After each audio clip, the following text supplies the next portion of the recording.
Feels good. Still something I'm dealing with. I'll probably be dealing with it for the next couple weeks, but it feels good. Is it good that you're not, because this game was originally on Thursday, is it good to have a few We would have extra been fine for that too. It's nice this time of year to have a couple extras, but it's also nice to have that little mini bye after a Thursday night game, so either one would have worked. There's been a lot made of the viral clip of you and Zach, and you talked about it was just a frustrating day from the game on Sunday. But when you look at the conversation, Zach said that basically like that's just you and you don't accept anything below standard from anyone, and he wouldn't trade you for the world in having a leader like that. Do you feel like there needs to be more of that type of temperament for this team moving forward?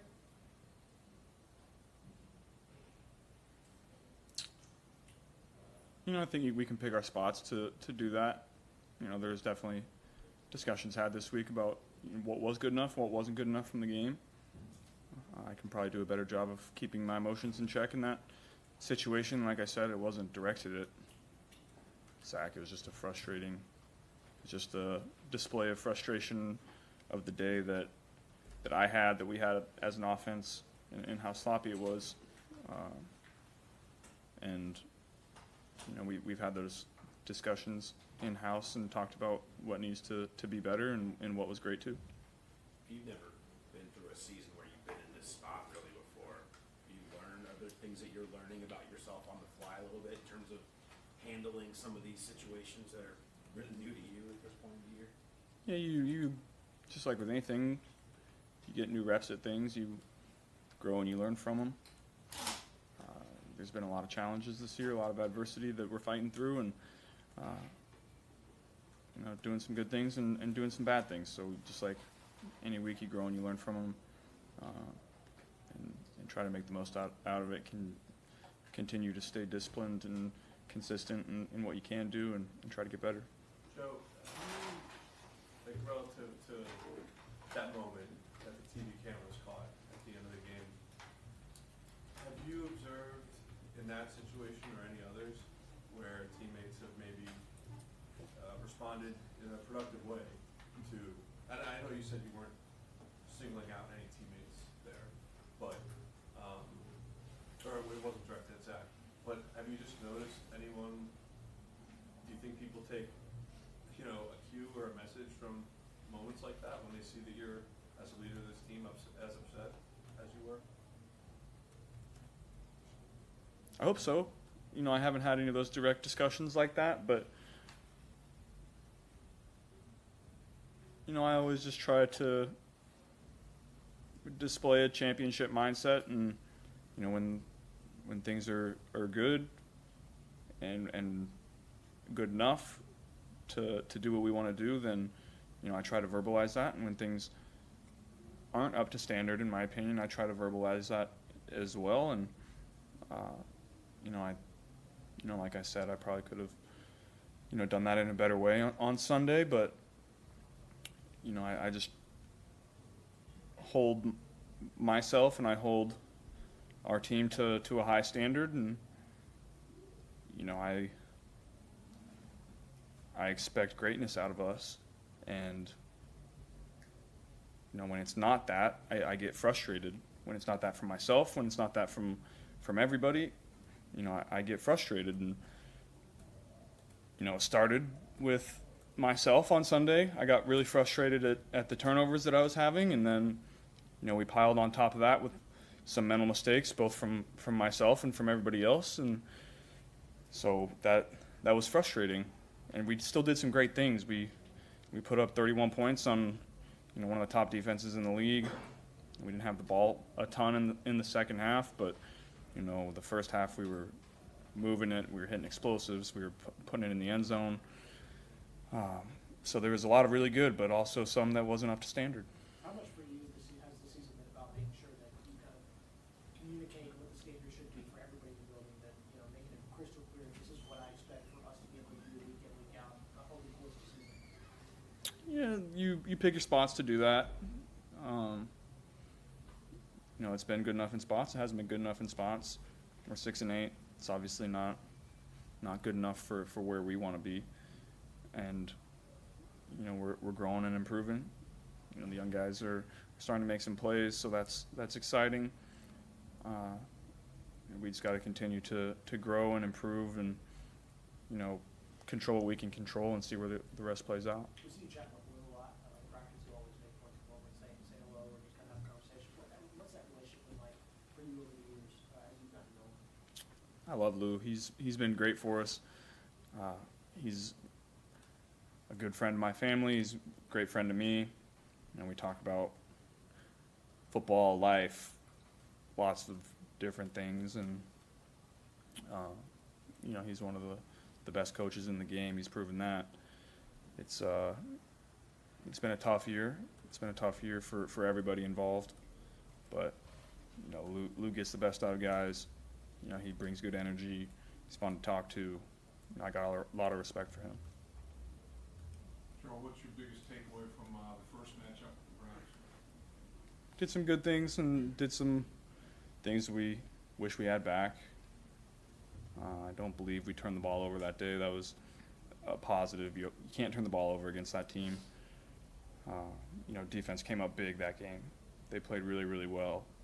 We got to hold up our end of the bargain on offense. This week we got to limit 95 from wrecking the game. He can if you let him. You know, we hit some plays. We got to hit some more. What would it mean to sweep the Browns for the first time in your career? It would just mean we want to know this week, one step closer to finishing the season how we want to. You were talking about a few weeks ago about how maybe last week, how the injury to all has kind of changed the, you know, the running game. And what you've gotten from Chase is almost kind of the way you use him in the pass game is almost kind of like you are running the ball out of three receivers and stuff like that. Is that you kind of envision how those throws are to Chase a little bit, extension of the running game? Yeah, our quick throws, we feel that way. But I would also say our run game has really taken a step over the last several weeks. You know, Chase is running hard. Our line is really run blocking well. You know, we've hit some explosive runs. Chase is breaking tackles and making plays in the run game and pass game. So that's been a very positive sign for the last couple weeks. It's not just your body language, but Caleb Williams always there's a lot of discourse around the way he is on the sideline as well. You feel like maybe much is made of quarterback's body language, or is that part of just the position and that kind of how you interact and how you are on the sideline that, you know, says a lot gets implemented to that point? Yeah, it's an emotional game. You know, I try to be as even-keeled as I can. And, you know, when I have to be, I am. But, you know, when the game's out of reach and, you know, we aren't doing the things that we need to do, in my opinion, then, you know, I'm going to get frustrated. Like I said, we're competitive people. It's an emotional game. We're leaving all we have out there, and, you know, sometimes things get a little heated. That's part of the game. You know, you've seen that from everybody that's ever played in this league. Nobody's immune to it. Nobody gets sensitive or has hard feelings about it. It's just part of it. When you were kind of learning how to be a QB or studying what it's up to be a QB, was there a guy on the sideline you really admired in a way that you're carrying yourself?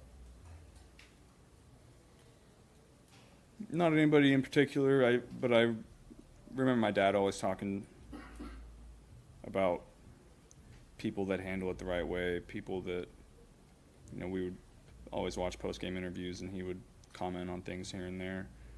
I'm not sure if he was doing that intentionally, but that's something that I remember and, you know, stuck with me.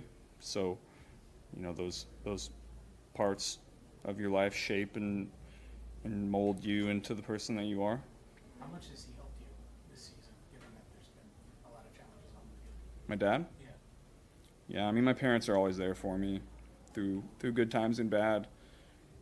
And whether I need to vent or they need to vent or, you know, multitude of things, they're always there for me in those tough moments, and I always appreciate that. At what point in your life did you realize how important the demeanor side of it is to playing the position of quarterback? Like, when did you realize that it wasn't just about throwing the ball to the right receiver, and like the demeanor side of it was important too? Yeah, I would say early on, maybe high school, when you're taking some hits and you get right back up and go back to playing. But I would say the reaction of the defensive linemen when you just get popped right back up and get back to work, they get frustrated at that. They're hitting you and you're not giving them anything. And that was probably the first time I realized that you can have an effect and impact the game in a bunch of different ways. Zach's reiterated throughout the year that ultimately this falls on his shoulders. What have you appreciated most about how he's handled the adversity this year? Yeah, everybody's in a tough spot this year. A lot of adversity has hit. Zach is positive every day, comes to work and gives the best game plan possible. We always trust that as players, that the coaches are going to put in the work to put us in the best position to succeed, and they work really hard at that. And my discussions with Zach have been very productive.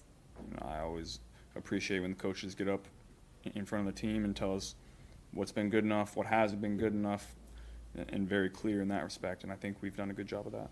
When you're at the point, Teams like the Chiefs, the Ravens, the Bills, the Lions, all teams that made deep runs in the last couple of years and for the most part have sustained success every year.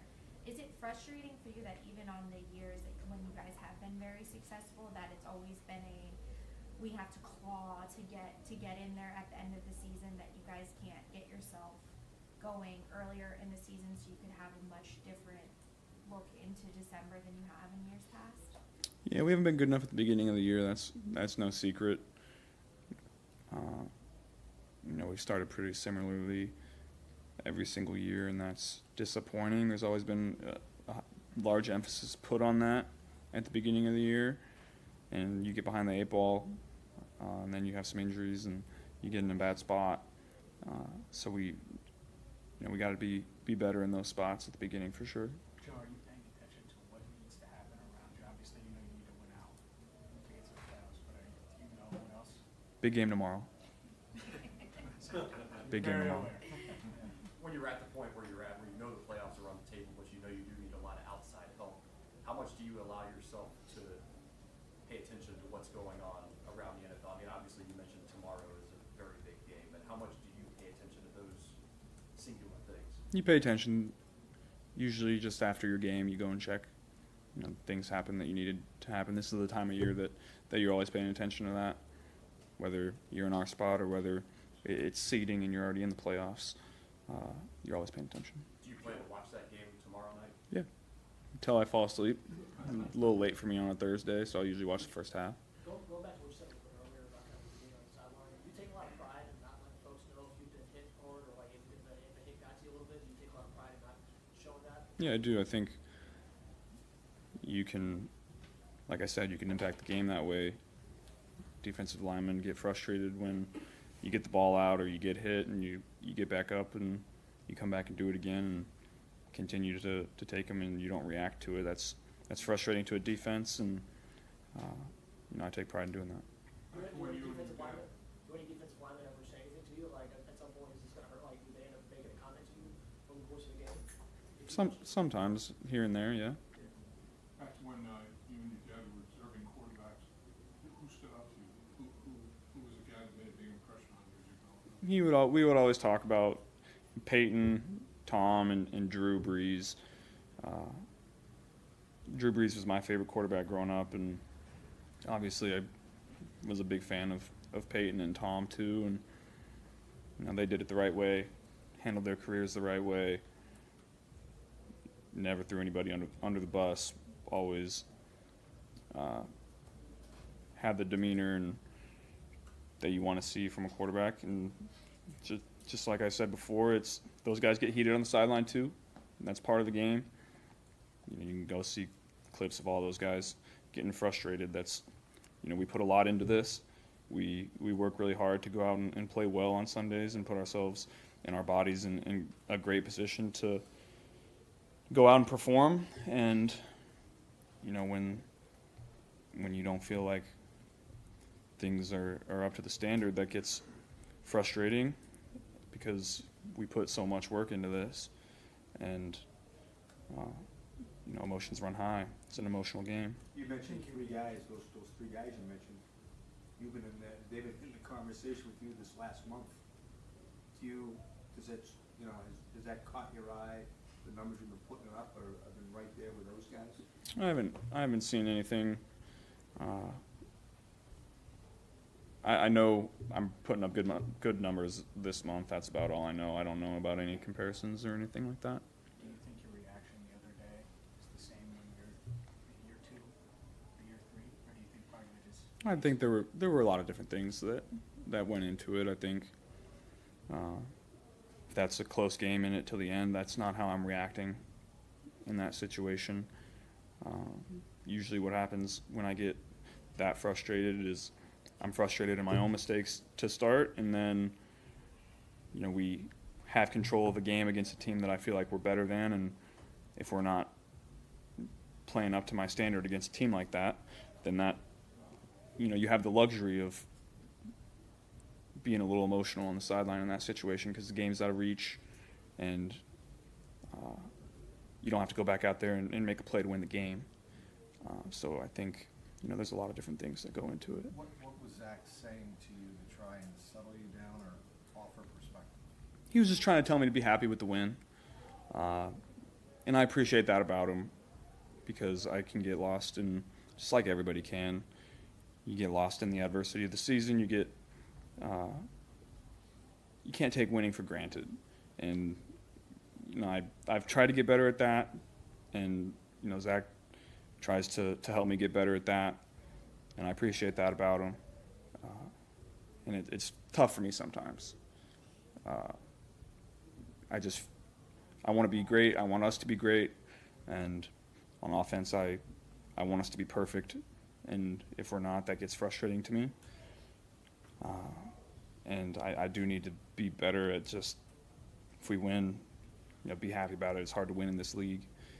And I can do a better job of, maybe showing that side of me on a Monday and enjoying the win right after, and rather than letting that boil over on the sideline. Did you ever catch one of the lip reading attempts that were some of them trying to get made? The what? Lip reading attempts in the video? Oh, no, I didn't. This team's been traditionally very good when it comes to not making penalties. And like the last 3 games kind of, stick out. Is there anything that you can put your finger on? Or what? Well, that's part of what was frustrating. That's not what we do. We're a disciplined football team that understands the rules, understands the cadence, understands what we're trying to do on every single play, and that's why, historically we've been good at that. But like you said, the last 3 weeks we have not. That needed to be addressed, and it's been addressed. In any way, do you work on it in practice? What do you do? It's just about maintaining focus through every snap, through the entire game. It's, I think, sometimes when you get into a game like that, you get up late. I forget what the score was at that point. But you have little mental lapses because you're like, oh, the game is won. We're trying to get in the end zone one more time, but game's won. I'm ready to get on the plane and go home. And I've fallen into that before, and you just have to maintain your mental focus through the triple zeros on the clock. That includes me. So that's something that we can all be better at. How do you like to be coached? There's some people that like to be coached really hard and have people in their face, and that typically gets the best out of them. And there's some people that don't react well to that. So for you, how do you like to be coached? Not that way. Not that way. I don't think that, there might be a place for that when you're a younger player, but I think when, you've proven that you can play at a high level, I think it's more of a collaborative effort, and, there's always good dialogue about, where I can be better and the things that I can improve on, and vice versa. So, I think those conversations are always productive. There was a lot made of that interaction, obviously, because it was caught on camera and it was on live TV. Is that an example of something that happens a lot more than people realize? It's just, or is that actually an emotional moment I don't know if you understand what I'm asking. No, I know what you mean. It's it definitely happens. I wouldn't say it happens often. You know, I laid out earlier the specific things that go into it. You know, I don't often get that frustrated. You know, because usually the game's close and you got to stay in it, and you can't let your emotions get the best of you in that situation. You know, at that point, there was about, I don't know, maybe a minute left on the clock. I knew my day was done, and our day was done on offense, and so, you know, that's when then you start to reflect on how the day went, and, you know, in the moment I was just focusing on all the negative things that I did, that we did, and that was frustrating to me in that moment, and yeah, like I said, a lot of things go into it. Thanks, guys. Thanks, Joe. Thanks, Joe.